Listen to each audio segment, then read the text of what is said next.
You might have enjoyed a ride in a giant wheel or in a merry-go-round.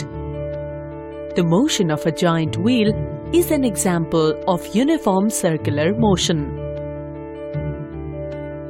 When an object moves around a fixed point in a circular path with constant speed, its motion is called uniform circular motion. As the direction of motion in uniform circular motion keeps on changing with time, the velocity of the object keeps on changing. The direction of motion at a point is given by tangent at that point. The changing velocity in uniform circular motion shows that the motion is accelerated.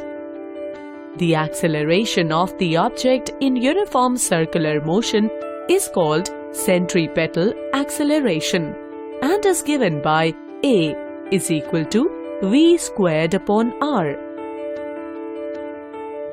The force required to keep the body in uniform circular motion is called the centripetal force and is given by F is equal to M V squared upon R. A body executing uniform circular motion remains in the circular path as long as the centripetal force is applied. The moment centripetal force is stopped, the body starts moving in straight line path tangential to circular path. Examples of circular motion. The motion of planets around the Sun in their orbits is an example of circular motion.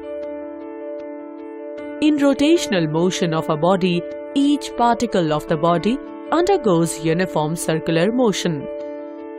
Motion of a point on the blades of a moving fan and tip of the hand of a clock are also the examples of circular motion.